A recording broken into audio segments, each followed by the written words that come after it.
मोक्ष नगरी में प्रवेश करने के लिए अमूल्य अवसर। हे जीव, तू अनंत काल से चारों गतियों में जन्म धारण कर परिभ्रमण करके महा दुख भोग रहा है। अब जैसे तैसे मनुष्य हुआ, यहाँ 84 लाख योनियों के चक्कर से बाहर निकलने का अभूतपूर्व अवसर हाथ में आया है। इसलिए अब अज्ञान से प्रमादी होकर समय गवाएगा तो हे जीव, तू उस अंधे मनुष्य के समान यह अमूल्य अवसर चूक जाएगा। एक अंधे मनुष्य को शिवनगर में प्रवेश करना था। वहाँ नगर के किले में प्रवेश करने का एक ही दरवाजा था। किसी दयालु ने उसको मार्ग दिखाया और किले की दीवार से हाथ लगवा दिया और कहा, इस दीवार के सहारे सहारे चले जाओ और चलते चलते जब दरवाजा आ जावे तब अंदर चले जाना। बीच में कहीं भी प्रमाद में मत अटकना।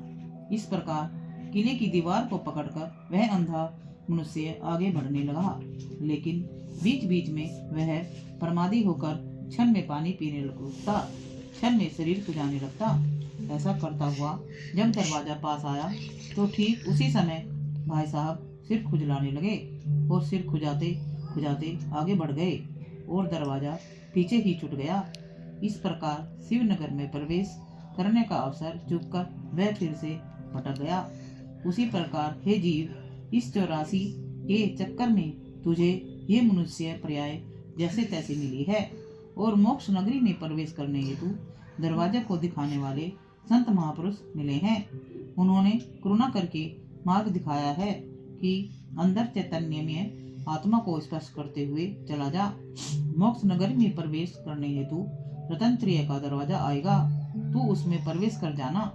लेकिन इसके बदले अंधे मनुष्य के समान जो अज्ञानी जीव राग में धर्म या इंद्रिय विषयों में सुख मानकर उसमें ही अटकते हैं और चैतन्य स्वरूप को पहचानने की कोशिश नहीं करते, वे मोक्ष नगरी में प्रवेश करने का अवसर चूक जाते हैं और 84 के चक्कर में पुनः पड़ जाते हैं।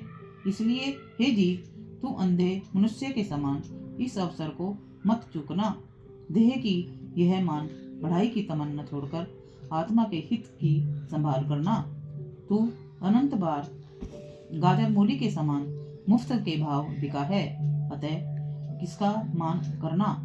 एक इंद्रिय के पर्याय में गाजर या मूली में जन्म लिया और बाजार में सब्जी वाले के यहाँ ढेर में पड़ा रहा।